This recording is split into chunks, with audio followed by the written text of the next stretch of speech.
Speaking of censorship, let's talk about this. So, Purdue Pharma, the manufacturer of oxycodone, is pleading guilty in a federal criminal charge to pay $8 billion and dissolve a lot of its assets. Um, Now, there's a debate here on whether or not this would lead to nationalizing the manufacturer of oxycodone, which I agree with. I think all drugs should be manufactured by the government and should be open, transparent, publicly accountable. All their ledgers should be available for anyone to read. All ingredients should be listed. There should be no such thing as patents for medicine. Do you know how generic drugs are manufactured? Real quick before I read this article. You want to know what a generic drug is? When you walk into CVS and you're like, should I get the name brand or should I get the generic? They're not the same thing, you know? You know what a generic drug is. Because of a patent, right? The ingredient list for the name brand drug, like let's say Mucinex or whatever, right? The ingredients list for that is secret. So what generic people do is they buy it from a store and they reverse engineer the drug and have their best guess at how it was manufactured based on a chemical analysis.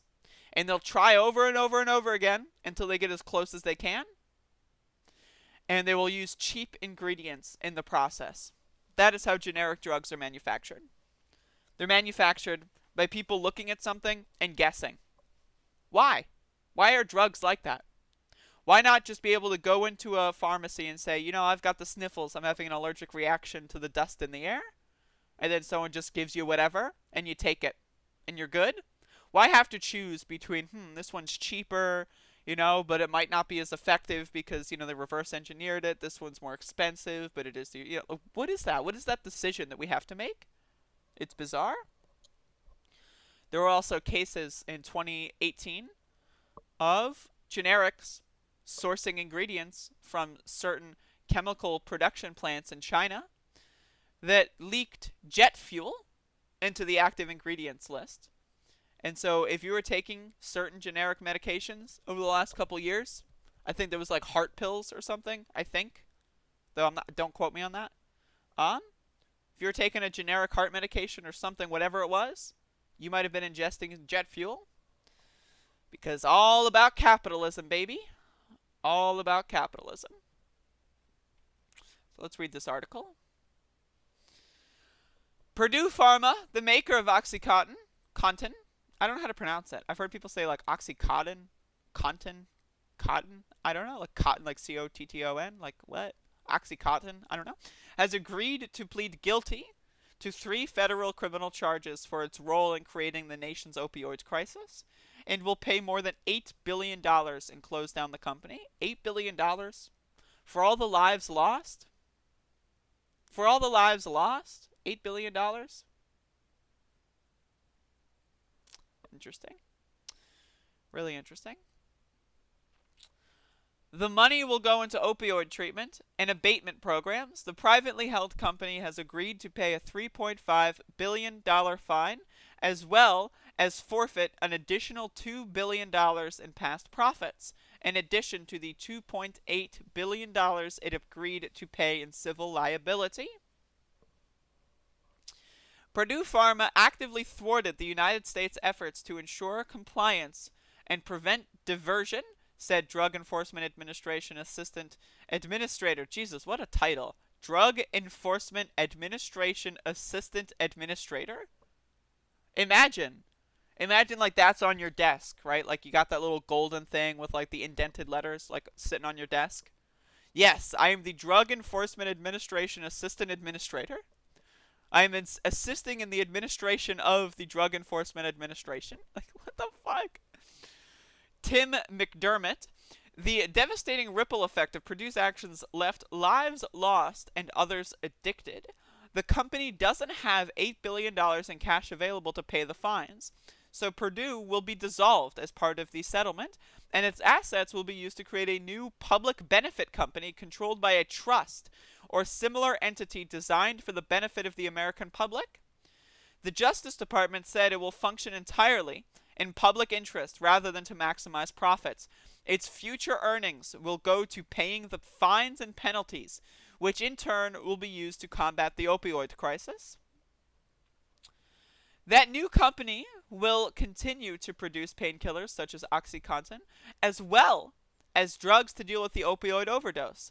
Deputy Attorney General, I'm so sorry, I haven't had coffee, Jeffrey Rosen, who announced the settlement, defended the plans for the new company to continue to sell the drug, saying that there are legitimate uses for painkillers such as OxyContin. Right.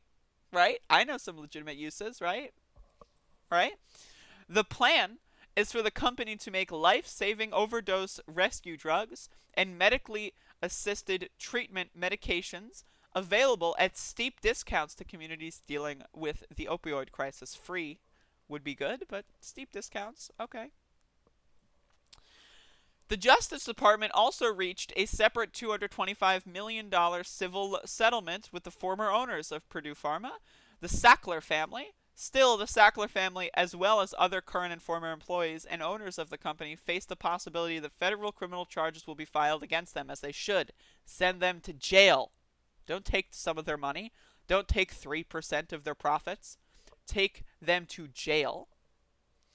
Purdue deeply regrets, of course, and accepts responsibility for the misconduct detailed by the Department of Justice, said Purdue Chairman Steve Miller, an unfortunate name, who joined Purdue's board in July 2018. Purdue today is a totally very different company. We have made significant changes to our leadership, operations, governance, and oversight, contributing to the opioid crisis. The company, which filed for bankruptcy in 2019, pleaded guilty to violating federal anti-kickback laws as it paid doctors ostensibly to write more opioid prescriptions.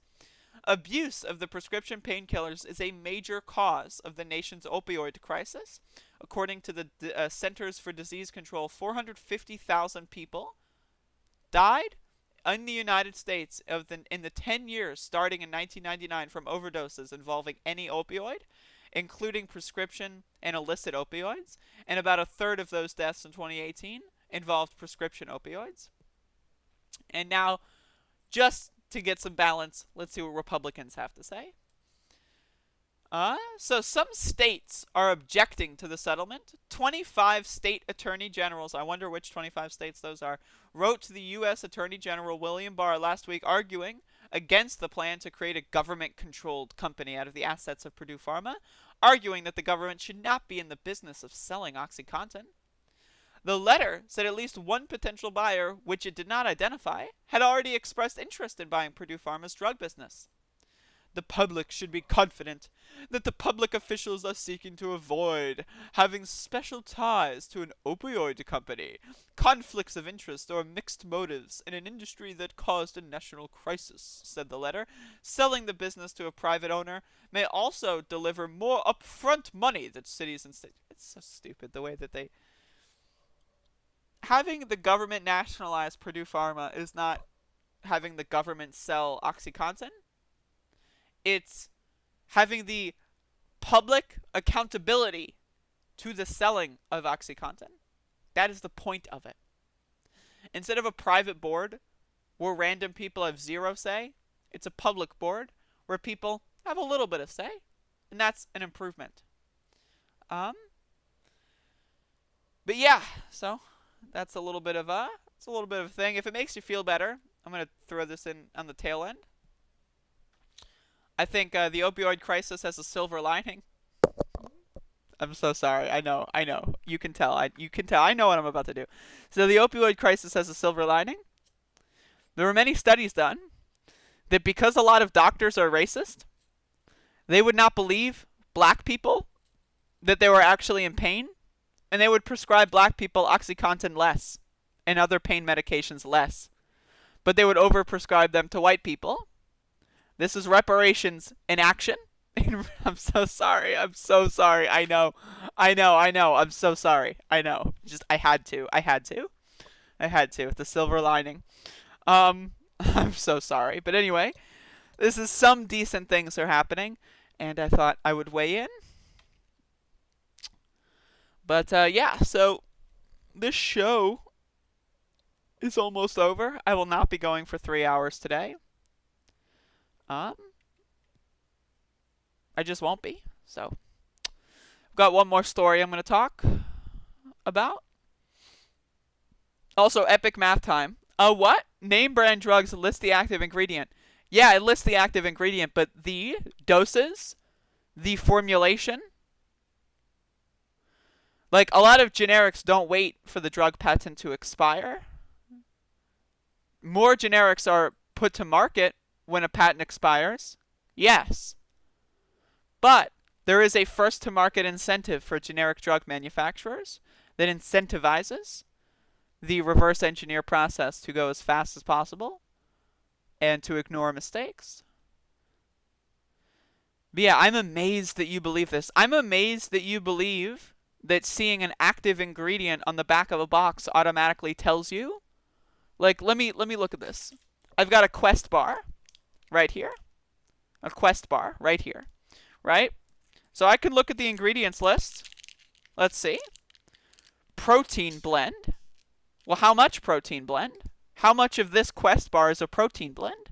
Well, in order to figure that out, I would need to reverse engineer it and see, oh, all right, there's 21 grams of protein, therefore that would, add up to about X amount of grams of a protein blend. And then you distribute that in this way. Reading an ingredients list does not tell you how to manufacture the product. There is less than 2% of the following. Cocoa butter. All I know is that there's less than 2% of cocoa butter in this Quest bar. I guess I can just go make a Quest bar now, because I read the ingredients list. I'm amazed that you people actually exist. I really am. I really am. It really is the astounding. Like, the idea that Epic Math Time, I'm sure they left. They're not here to listen to this. But the idea that they say, I'm amazed that you believe this. And they just said, oh yeah, you just look at the ingredient.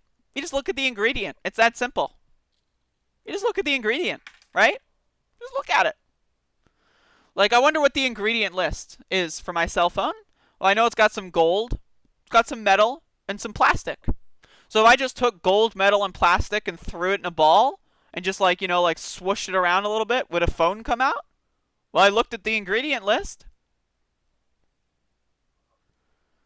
These people are like, I'm sorry, man. That's some dumbass shit. That's some dumbass shit coming from the chat room.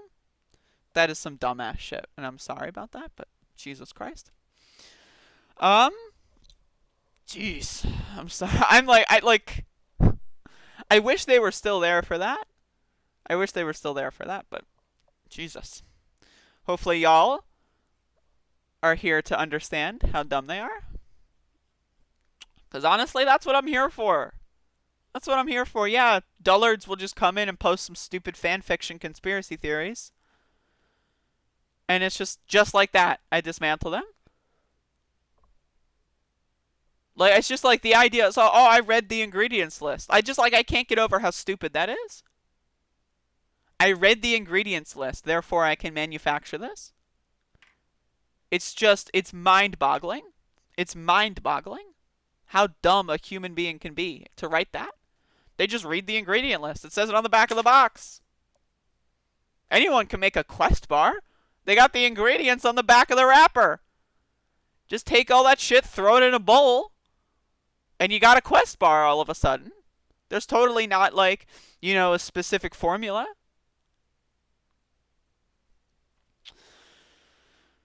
I love it. Epic Math Time. I'm glad you were at least there to listen to yourself be exposed. I know you're not going to change your opinion now. People on the right, they never do that. They will never admit defeat in real time. But I hope that next time the subject comes up, you don't embarrass yourself publicly. I really do. I really do hope so. I just read the ingredients on the back of the box. Here I got some ingredients list on a drug right here. All right. Drug facts. Active ingredient. Okay. Got 5 milligrams of an active ingredient. But what else is in here? Doesn't say. Says that there's some inactive ingredients, but Doesn't say how much. There's DNC yellow number 10 aluminium lake in this drug. How much of that is in here? I don't know. All I know is one of the ideas of inactive ingredients is that they're there to tampen down and to limit the effects and the distribution of active ingredients so that things aren't all metabolized at once. But I can just read the inactive ingredients and I automatically know. I automatically know. There's gelatin in here. How much gelatin? I don't know. But I read the back of the box. Carnauba wax. Carnauba wax is in here. How much carnauba wax? I don't know. Fucking idiot. I'm sorry, but you coming back and giving your little second follow-up just buried yourself deeper. Just buried yourself fucking way deeper, you dumb piece of shit, Dullard.